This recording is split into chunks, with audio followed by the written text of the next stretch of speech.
Happy Tuesday, Illinois in Focus Daily. I'm Greg Bishop. Several things to tackle today. A live interview with a congressional candidate. Plus, you've got the big, beautiful bill that has that education choice component in there. Talked with Jonathan Greenberg from Empower Illinois. Share my conversation with him, with you. So stay tuned for that as well. And then another segment we've got to tackle is the latest in litigation. Now, it's not just, of course, the gun ban that we're watching for oral arguments September 22nd in the 7th Circuit Court of Appeals. You've got other cases involving the U.S. Department of Justice suing the state of Illinois, for instance, over non-citizen migrant sanctuary policies. You've also got the lawsuit against the states when it comes to the E-Verify system. There's actually an update in that particular case that we'll touch on. But also state-level cases of Republicans suing Democratic legislative leaders, Speaker Chris Welch and President Don Harmon, over how they pass legislation, especially the budget and other measures on the governor's desk that Republicans say could be detrimental to the business climate. So a lot of different things that we've got here, even though it's the doldrums of summer after an Independence Day holiday. There's plenty for us to tackle. Stuff happening later on this morning that we may have to unpack for tomorrow. Just a preview. You've got Chicago Mayor Brandon Johnson set to hold a news availability where he's going to be taking questions. So we'll see what exactly comes up in all of that. So that's a little bit later on this morning.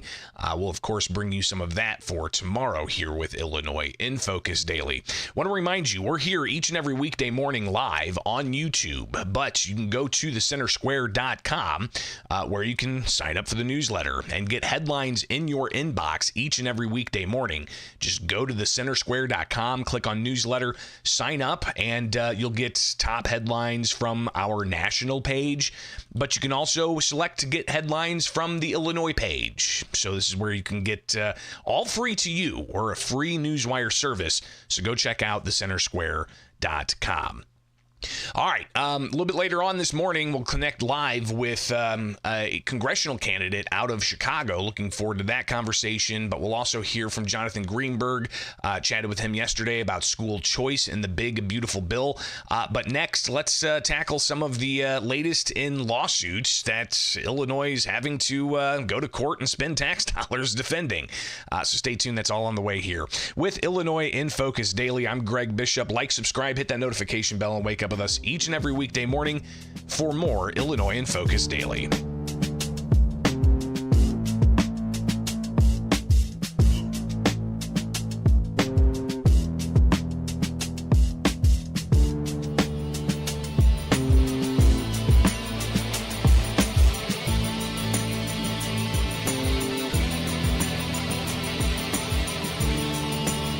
Oral arguments are set in a motion to dismiss a lawsuit the U.S. Department of Justice brought against the state of Illinois over how the state performs its E-Verify system. Welcome back. It's Illinois in Focus Daily. I'm Greg Bishop. We've been tracking lawsuits for a variety of different issues here with Illinois in Focus. And one of the lawsuits, obviously, that has a lot of attention is the challenge against Illinois' gun ban that a district judge found to be unconstitutional. And now the appeals court has set oral arguments for September 22nd. So that's the gun ban litigation. We also, when it comes to the prohibition against the state's concealed carry holders from carrying concealed on mass transit. That's also in the appeals court, and an appellate panel actually recently said, and we talked about this in a previous segment, they want more information. So they're not ready to rule on this particular question of whether the state's law prohibiting concealed carry on mass transit is unconstitutional, as a district judge found. So that's a separate gun case. You've got a whole slew of others that are either working through the courts or on hold, everything from the Beavis case and so on. But there's other litigation out there, including the E-Verify lawsuit that now has oral arguments set for August 12th. So this is the case that was brought by the Department of Justice against the state of Illinois. This is separate from the case that challenges Illinois' migrant sanctuary policies. And that case was filed by Attorney General Pam Bondi like day 2 of her taking the office under the Trump administration. She sued Chicago, Cook County, and Illinois over the sanctuary policies, saying that the federal government's laws on immigration supersede any kind of state law. The state's saying that they have no obligation to help federal government enforce immigration law. So that case is still pending. It's in the district court in the Northern District, so that's still pending. But weeks later, the Department of Justice then sued the state of Illinois and the Department of Labor in Illinois over how the state utilizes the E-Verify system to try to find whether or not a potential employee is eligible to work as an employee. So we have a judge in that case now saying that they are setting oral arguments for the state's motion to dismiss the case. That's going to be set for August 12th in federal courts. It's an in-person hearing. Now, the court also requesting the parties to hold August 20th for the events that the parties are to hold oral arguments for other motions once fully briefed. So coming up next month, we'll have some oral arguments in district court, which I don't think streams anywhere. So we're going to have to actually be in the courtroom for that, for oral arguments on the state's motion to dismiss. But the state's motion to dismiss, they have that filed. And let's take just a brief look here. You've got the combined memorandum in opposition to the plaintiff's motion for a preliminary injunction and in support of their motion to dismiss. Going through some of the table of contents here, federal government's not likely to succeed on the merits, the state says, because it has failed to state a claim upon which relief can be granted. Congress has not preempted the challenged provisions of the Privacy Act through a direct statement in the text of federal law. Congress has not ousted the states from regulating in relevant field. Field preemption is rare and faces especially high hurdles in the field of employment, which traditionally is occupied by the states. Congress did not intend to occupy the field of administrative process governing Form I-9 documentation and inspection, and they claim that Congress did not intend to occupy the field of administrative process governing E-Verify. Goes on further. Talks about, the various things with the public interest and the weight of, privacy law. So just, again, a lot of case law that they'll bring up in these cases, and they'll discuss these throughout the introduction and the arguments, but essentially what they're saying is, and this is from the state, so this is the state's motion to dismiss this case. They say the right to privacy in the Workplace Act, a state law, sets out basic protections for Illinois workers who provide sensitive personal information for employers for the purpose of verifying their eligibility in the United States to work. Those provisions ensure Illinois residents who have the right to work in the country, either because they are American citizens or because they are non-citizens who are authorized to work under federal law, are not harmed by any lax data security practices, improper denials of employment based on erroneous records, or misuses or abuses of sensitive personal information collected for employment authorization verification.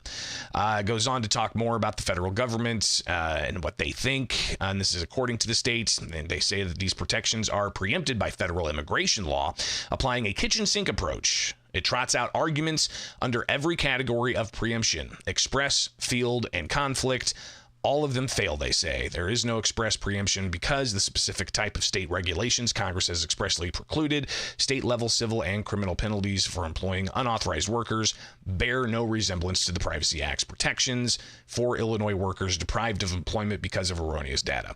So it gets into the weeds of employment law, but the federal government's apparently getting into those weeds and challenging the state of Illinois in federal court, and that was a little bit of the state's response in their motion to dismiss that case. So that's going to be continuing on. But there's other cases. Again, the sanctuary state case, that's still pending in district courts. It really hasn't been much of an update since when the state, Cook County, and City of Chicago replied to the Department of Justice.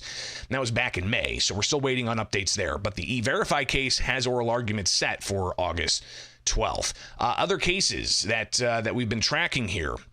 You've got that state-level lawsuit that Illinois House Republican leader, the minority leader, Tony McCombie, and other Republicans have filed against House Speaker Chris Welch and Senate President Don Harmon over how they pass legislation with the 3 readings rule and the gut and replace.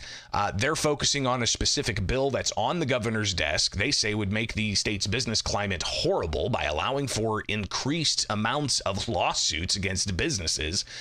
So they want the governor to veto that, but if he doesn't, they're challenging the way the law passed by a gut and replace and what they claim is a violation of the 3 readings rule. Well, they had a hearing in that yesterday. All right, so just looking at the docket, they say that the cause comes to a hearing, and it was all by Zoom.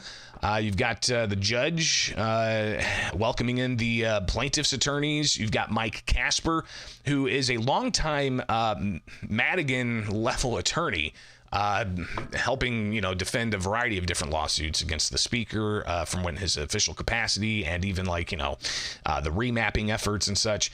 But anyways, they confirm that they and their respective clients have considered the court's disclosure of its relationship with State Representative Wayne Rosenthal. So that's interesting. And they have no objection to the court's presiding. So the judge apparently knows Representative Rosenthal on a personal level. The defendants in this case, they don't mind that. But anyways, goes on. Service of the process yet to occur on defendant Harmon, and that matter continues for a status hearing July 15th. No invite will be sent, so July 15th, it'll be in court with a Zoom appearance as well. And that's going to continue. So the lawsuit against the 3 readings rule from House Minority Leader Tony McCombie having a hearing yesterday. Still have yet to serve defendant Harmon in that case, but they've got another status hearing set for July 15th, which is next week. The separate Republican lawsuit against the Democrats' leadership in the legislature deals with, again, a 3 readings violation that they allege, but also this one's about the budget and how the budget was passed. That's from State Senator Andrew Chesney and other members of the Illinois Freedom Caucus. They've got a hearing scheduled for July 23rd in that case.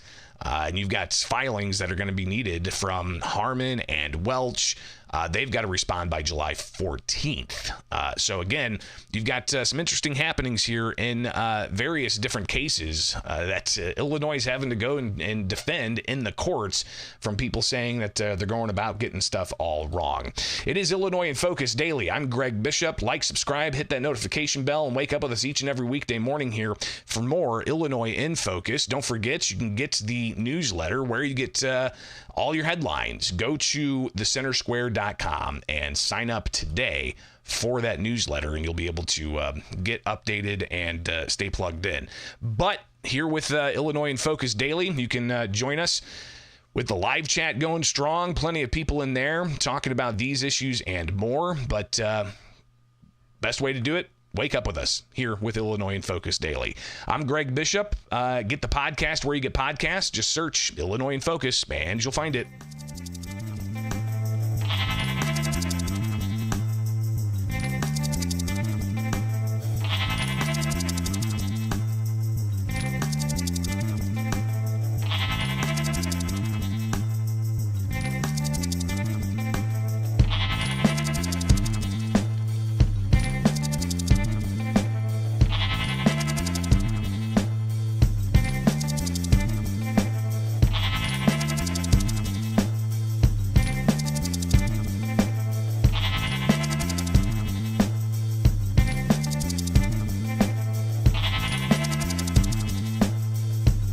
Illinois wants to take part in the newly created federal program to allow for private donations to be used for school scholarships. They have to opt into it.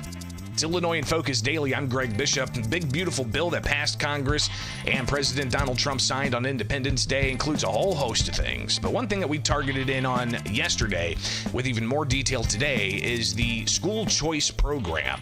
So it's going to be a federal program that starts in 2027, and it is going to allow for anybody across the country to donate to a qualified school choice granting organization up to $1,700 for a 100% tax credit against their federal tax bill. So we're going to actually share that with you in a bit. So stay tuned for that here with Illinois in Focus Daily. We've also got other issues to tackle, including one with a congressional candidate that we'll take a brief break and come back and hear from her. So stay tuned. It's right here with Illinois in Focus Daily. I'm Greg Bishop. Like, subscribe, hit that notification bell, and wake up with us each and every weekday morning.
Believe it or not, but the election cycle already starting up, even though petitions to get on the primary ballot haven't quite opened. We've got a lot of politics that we're going to be wading through in the next, 18 months before the November 2026 election. Not just State House stuff, right? Of course, here on Illinois in Focus Daily, we focus on what's going on at the State House, but there's going to be an opportunity for voters across the state to select not just a new U.S. senator, but also members of Congress. And one of those candidates looking to run for Congress, joining us live here with Illinois in Focus Daily. I'm Greg Bishop. Be sure to get the headlines in your inbox each and every weekday morning at thecentersquare.com, but you can also wake up with us here on YouTube for Illinois in Focus Daily. Christian, I want to make sure that you have your microphone unmuted on your end, and we'll bring you up.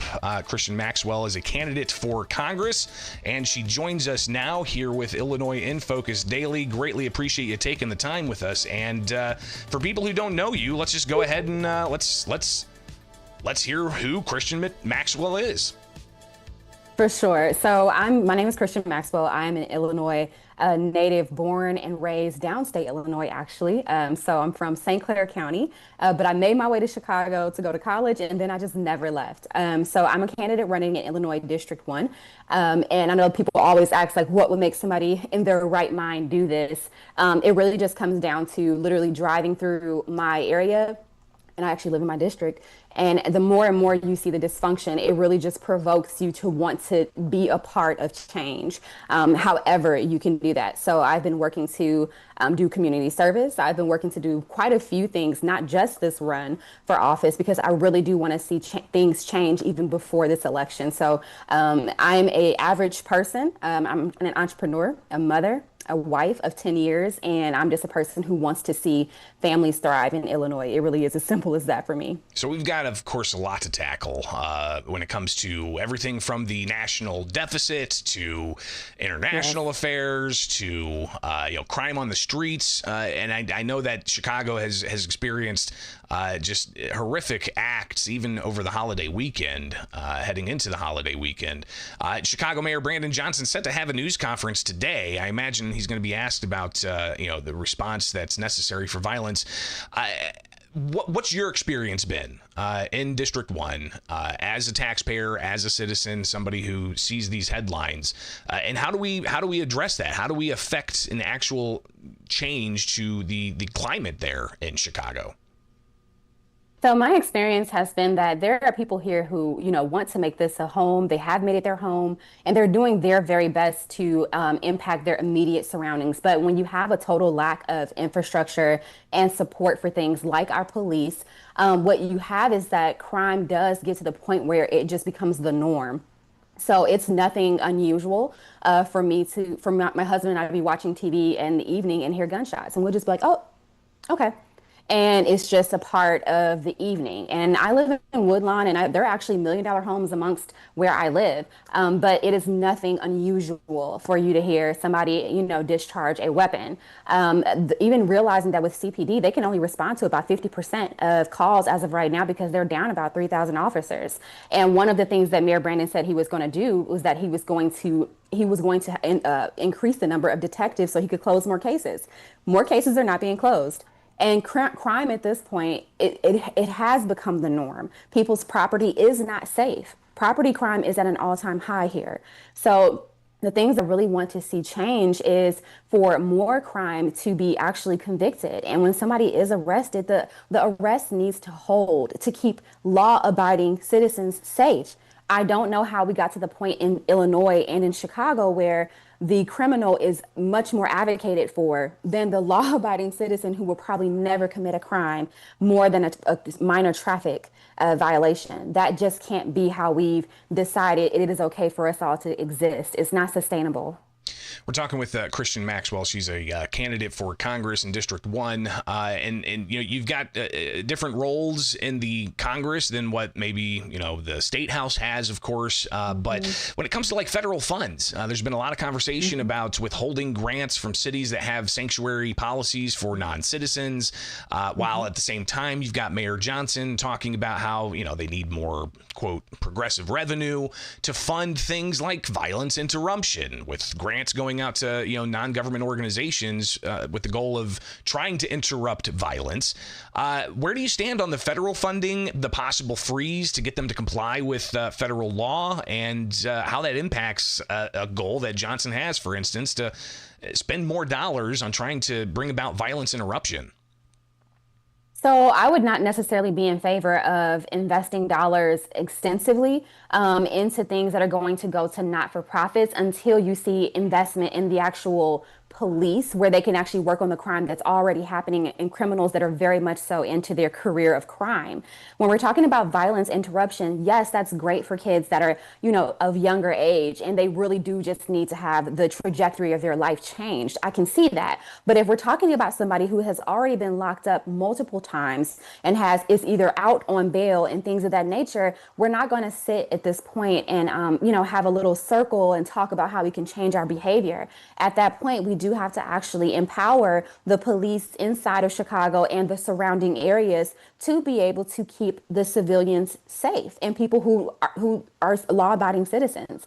So when it comes to federal funds and things of that nature, I am not opposed to the fact that some federal funds have been withheld from mayors like Mayor Johnson, because you can't continue to have money funnel into programs that do not work and then defund the program that needs to have the most investment. That just is not logical. And at this point in time, we can clearly see that his method, it has not yielded any fruit. People do not feel safe. And I think that for him, he looks at it and says, well, violent crime is a little bit down. But the thing is that you have so many citizens leaving Illinois in Chicago because they don't feel safe. People aren't actually interacting in their communities as much as they normally would because they don't feel safe. They're not going downtown because they don't feel safe. When you don't feel safe, it impacts every level of society. Business owners don't want to invest. People don't want to go and actually support businesses. And it really just causes a massive disruption in the entire ecosystem of a community. So if we cannot have an entire reboot of how we look at crime and how we address it in a city as robust as a Chicago and the surrounding suburbs, this city will continue to fall. So I'm hoping that I'm a part of change and the improvement moving forward. if you can, talk about the politics here, and how does somebody with your values break through that blue wall that Chicago is, and the Cook County and the Collier counties have traditionally kind of been when it comes to getting a person with a certain conservative perspective in an elected position. I think that people are at this point getting to the real point in this journey where they have to realize that, hey, the perspective I have on how to address this might not really be as multifaceted as it needs to be to fix the overall issue. As of right, I mean, we just saw in Glen Ellen, they had what they called a flash mob, where an entire pool was taken over by out of town people, and they were pushing the lifeguards and everything into the water, smoking and drinking and all of those things. So it's all fun, and I would say it's all fun and games, to say, oh, everybody, we need to have a totally warm and welcoming environment. We need to make sure we're not actually being tough on crime and all of that. It's convenient to say it when the crime has not reached you. But for those of us that live adjacent to or in the midst of crime and know that when you call 911, they can't always get to you because the police department is underfunded and recruitment is down, and you don't have any actual legislators who represent Illinois actually saying, hey, we're going to back the police, not because we want to facilitate an environment that feels predatory to people, but because we want you to be safe. It really is that simple. And I think that people who are ready to really lean towards common sense and who want for their children to grow up in safe communities, and that should cross party, that should cross race. Safety is something that we all are entitled to. It's a basic need. And it's something that I don't see a lot of politicians advocating for whatever reason. The thing is that the average citizen doesn't have the resources, the manpower to guard themselves the way that a lot of our politicians do. Even people like Brandon Johnson, he walks around with 100-person guard. We don't have that luxury. So for us, we do actually need for police to be able to actually secure our communities, and we do need for crime that has not been crime to be actually convicted appropriately, so that people who are repeat offenders are removed from society until they're actually ready to re-enter. This cycle of getting locked up overnight and then being back, it just does not work. I want to ask you about the big, beautiful bill here in a moment, but Congress, how can being in Congress and your role, if you were to win this seat, how could you effectuate those things on the ground in Illinois when it does take impacting the mayor's office, impacting state law? Mm-hmm. How does a member of Congress go about effectuating that? Right now, one of the biggest things, and it's not actually, I guess, if you looked at the list of ways that a legislator could impact the situation happening in Illinois, one thing that I have noticed as a person who did move away for 4 years is that the news and the people who have the loudest voices in the state, they all will tell a lie altogether. And then that lie becomes truth. So a lot of people in Illinois, when they were missing out on the funding that Chicago needed for RTA and all of these different things, there was a narrative that was crafted, and it was fed to all of the citizens, and they felt that, oh, we're being harmed by the president, when in all actuality, the demand and the request was that, hey, you really do have to coordinate with the federal government and with these departments about the citizens and the people that you have in your city and your state. And once you do that, you will be able to have access to your funding.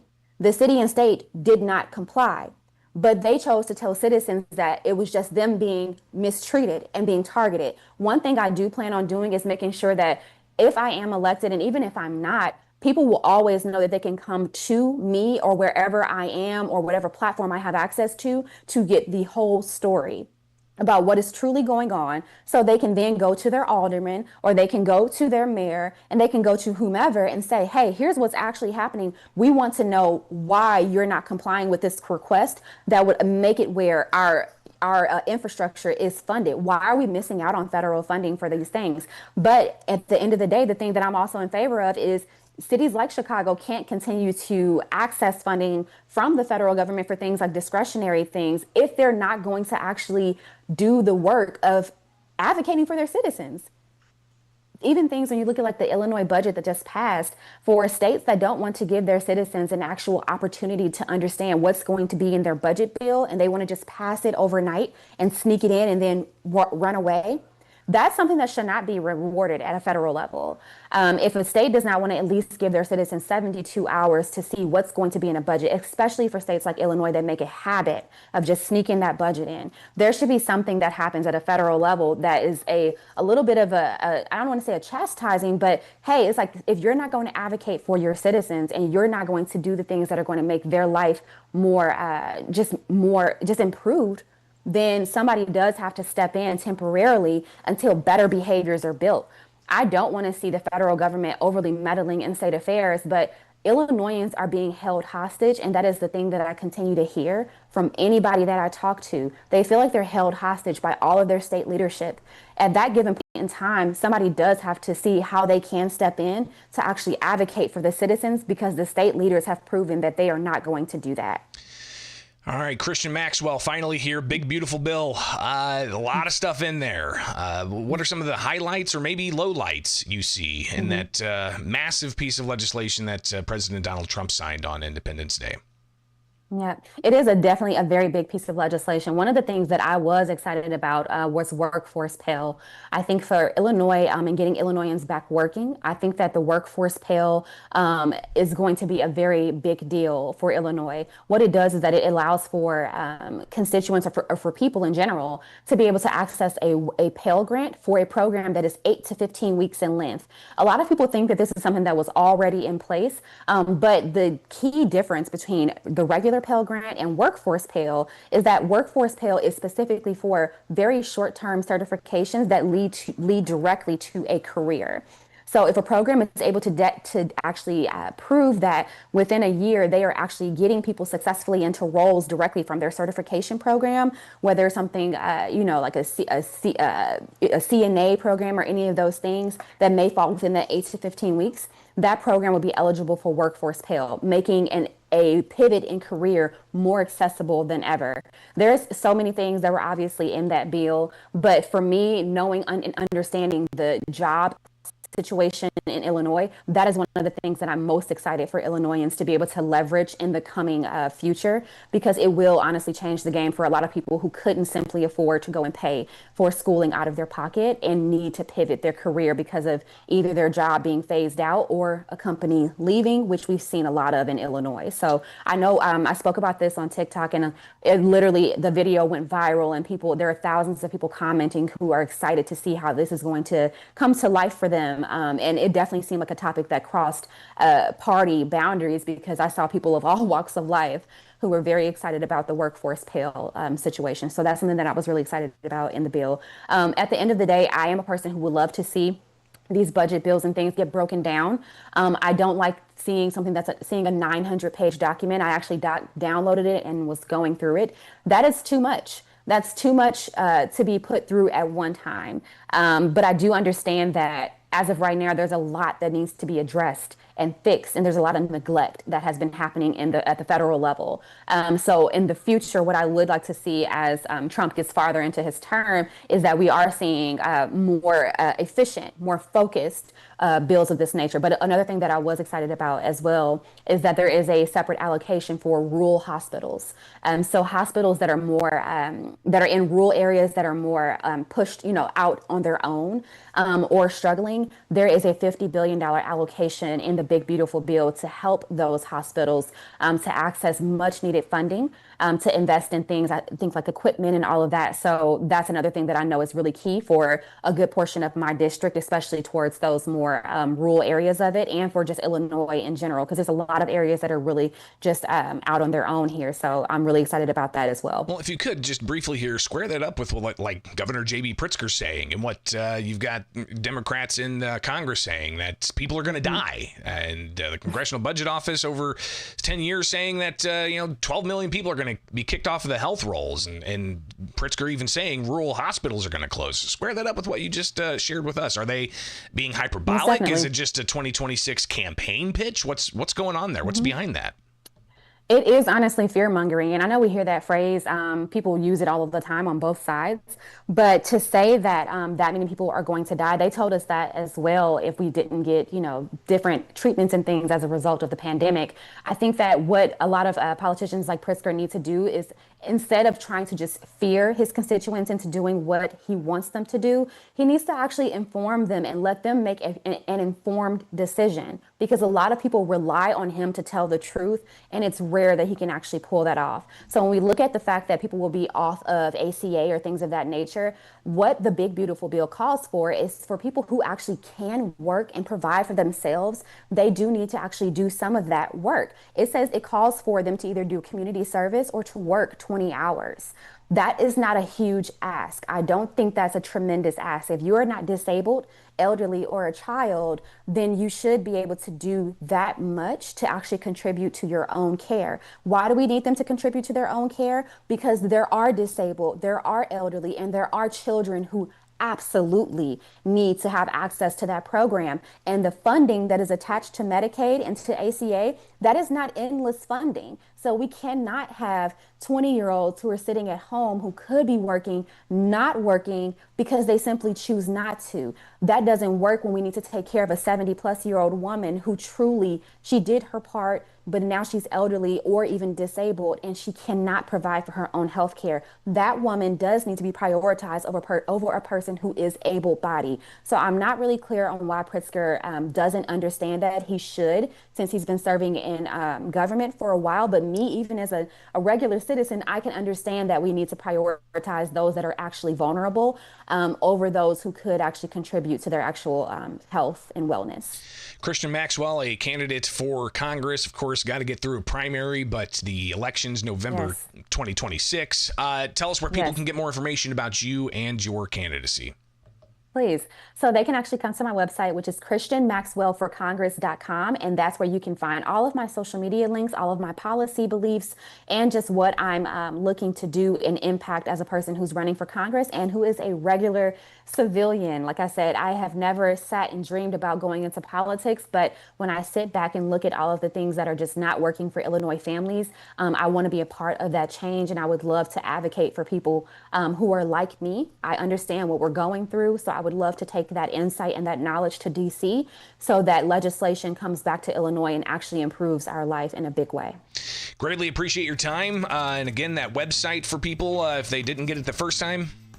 christianmaxwellforcongress.com. All right, Christian, thank you so much. We'll definitely talk again in the near future because we've got a long slog to get to the primary, let alone the November election. So be safe out there, all right? Thank you. You too, Greg. It is Illinois in Focus Daily. I'm Greg Bishop. Like, subscribe, hit that notification bell, and wake up with us each and every weekday morning for more Illinois in Focus.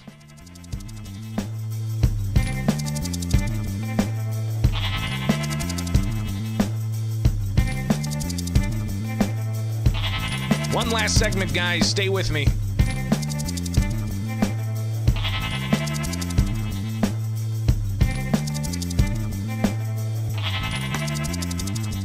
If Illinois wants to take part in the National School Choice Tax Credit Scholarship Program, then the state of Illinois is going to have to opt in. That's according to the Big Beautiful Bill and a school choice advocate. Final segment here this morning with Illinois in Focus Daily live, where you can catch the live show, all segments all together at the Center Square's YouTube page.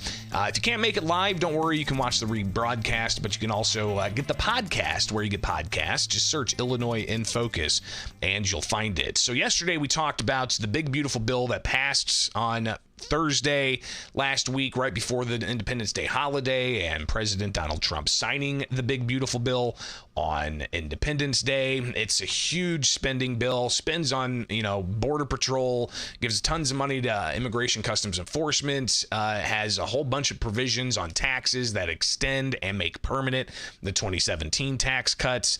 It includes no taxes on tips, no taxes on overtime, but those are capped. But it also includes this element that we talked about yesterday, and going through the bill a bit more and talking with the advocates for school choice, the national program that allows for people to donate to a scholarship granting organization up to $1,700, and they can get a 100% tax credit on that with their federal taxes. Now, this is a federal program. This is different than the Invest in Kids program that Illinois had. We talked about this yesterday in the segments. And if you need the background, real quick and briefly, 2017, school funding formula changes, but part of that agreement was to bring about a school choice granting organization effort where people could donate private dollars to have a granting organization give qualified families scholarships to a school of their choice, a private school. Teachers unions opposed it, passed anyways. It was allowed to sunset in 2023 because a lot of observation is that the teachers unions put the pressure on Democrats to not lift a finger and not re-up that program. So that program is expired. 2023, at the end of 2023, expired. So now we've got this new program from the federal government. But when you look at the One Big Beautiful Bill, you've got to pull up the text of it. And if you go to the congressional website, you can see this yourself. Congress.gov. I think that's about as official as it gets. But you can go through here and read the text of the Big Beautiful Bill. It's pretty big, but when you get to the school scholarship, let's see here, scholarship. There you are. Tax credit for contributing contributions of individuals to scholarship granting organizations. That is section 7041.1. We'll just go to, there we go, right there. See how I do that? Control F is wonderful. But anyways, you go through and you read this little bit here about tax credit for contributions to individuals to scholarship granting organizations, lays out the different parameters, shall not exceed $1,700. Goes on to talk about who's qualified, who's the eligible student. The eligible students can't be from a family with the income greater than 300% of the area median gross income. You've got qualifications for the granting organizations and such. So this is a pretty big deal. I chatted with Jonathan Greenberg. He's the CEO of Empower Illinois, and while he was on the road, he was able to connect by phone. He said this is a big deal. The momentous happening for school choice nationwide, and certainly in Illinois. For the first time, we've created a federal school choice program. In this case, it's a tax credit scholarship. It's a relatively small one. It's the max contribution a person can make is only $1,700, but it's a 100% federal tax credit. So literally, almost everybody listening to me pays more in federal taxes than $1,700. That means you can write a check to a scholarship granting organization who will give that money to a kid so they can go to private school, and you get $1,700 off of your federal taxes. And it's not a tax exemption, it's a tax credit. So you can either send that money to Washington or you can give it to a kid to get a scholarship to go to private school. Either way, you're spending the money. So, and this is the first time the program's been created. There's no cap. So as much as we can raise, $1,700 at a time, we can spend on scholarships. It's still a 100% federal tax credit, and it exists in perpetuity. So the Congress didn't include a sunset, unlike the sunset clause we had on Invest in Kids here in Illinois. So I think overall it's very exciting. It's a huge deal. Now we just need to do two things. One is we need to get the state of Illinois to opt in. Congress left it to each state to decide if they were going to participate or not. So we need to get Illinois to opt in, and then we need to raise the scholarship money so we can help kids. So again, this Jonathan Greenberg conversation I had with him briefly yesterday, and people oppose this idea of school choice scholarship donations. And again, private dollars going to a school choice granting organization, and then they take those dollars, and there's parameters about the granting organizations. It says something like 90% of the funds have to go to granting these scholarships. But there's opposition to it, including teachers unions and individual organizations that support teachers unions and the like. One of them being Ed Trust. Ed Trust put out a statement. They said the so-called Big Beautiful Bill is nothing short of the Great American Heists. They say a cruel, calculated effort to strip students and working families of education, healthcare, and economic mobility. Ed Trust went on to say curbing aid for students and borrowers, dismantling SNAP and Medicaid, and handing public dollars to private schools isn't patriotic, it's un-American. I asked Greenberg to reply to that, but also about, do politics play a role in this ongoing conversation? I think it should be a political issue. That's the way that we make decisions, is that we make things political issues and we argue about them. I don't really understand what Ed Trust is talking about. There's no money coming out of the system for public schools. We spent $44 billion on public schools in Illinois last year. This doesn't touch any of that. Actually, the only thing that it would do is get out of public schools, which are failing them, by the way, which are not teaching kids to read, not teaching kids to do math, not giving kids a hope for the future. Get kids out of those failing public schools and into highly successful private schools, which leaves all of the money that we were spending on that kid still in the public school. Ed Trust should love this. It doesn't cost our schools in Illinois a dime. All $44 billion of that money that we spent on public education in Illinois last year still goes to public education. And whatever kids we get to give privately funded scholarships out of the school system, the money that we're spending on them stays in the public school. I don't even know what Ed Trust is talking about. And frankly, I don't think they do either. Again, it's Jonathan Greenberg. He's the CEO of the school choice scholarship granting organization Empower Illinois, who could be one of these organizations on a list that the Big Beautiful Bill spells out. So let's go back to the Big Beautiful Bill language and make sure it's clear here that you can see this where it says state list of scholarship granting organizations.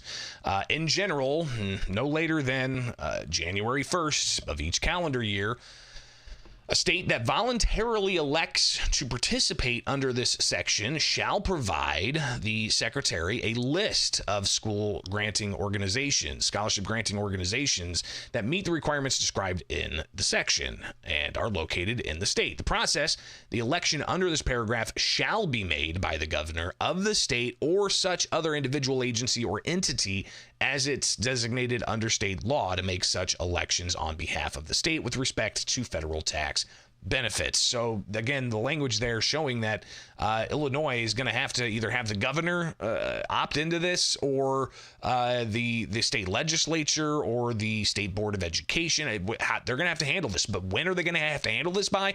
The program's not in place immediately. All right, it's actually going to start for 2027. Here's final words from Greenberg. Yeah, it's in 2027, and that gives everybody kind of some time to. First of all, it gives us time to have the argument. You know, it'll make this argument part of a governor's race and state legislative races. And I would say, everybody, you know, in the sound of my voice, contact your legislators, contact candidates who are running for the state legislature and for governor, and let them know this is something that you care deeply about. That you want them to support opting in. It doesn't cost the state of Illinois anything. It'll be the easiest vote any legislator ever cast. The only reason not to do it is if you are a legislator or a candidate for governor who's beholden to the adult special interest teacher unions. That's the only reason not to do it. There's no reason that a state lawmaker or the governor should oppose it. It's free federal money. Free federal money. Will the state of Illinois legislators or the governor not act on this and opt into it? Or will the teachers' unions, opposition, and public school advocates try to keep the legislators away from this federal program? We'll be watching that. Of course, we've got some runway to get to that point, but it's definitely something we'll be keeping you updated on. It's Illinois in Focus Daily. I'm Greg Bishop. Like, subscribe, hit that notification bell, and wake up with us each and every weekday morning for more Illinois in Focus Daily.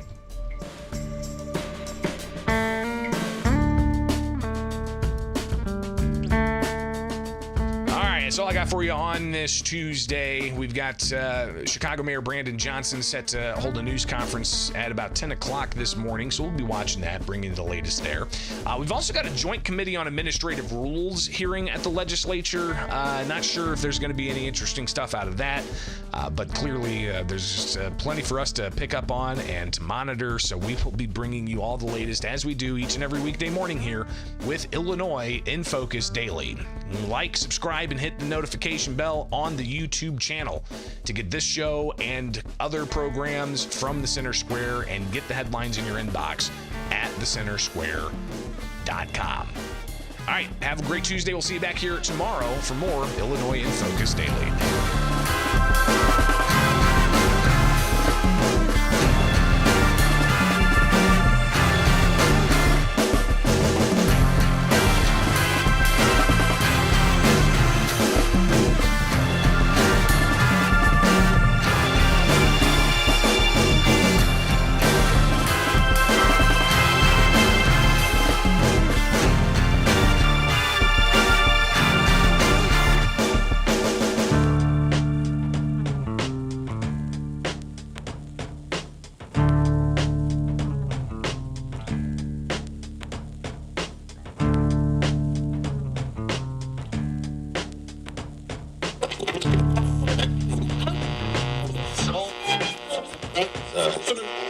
Red.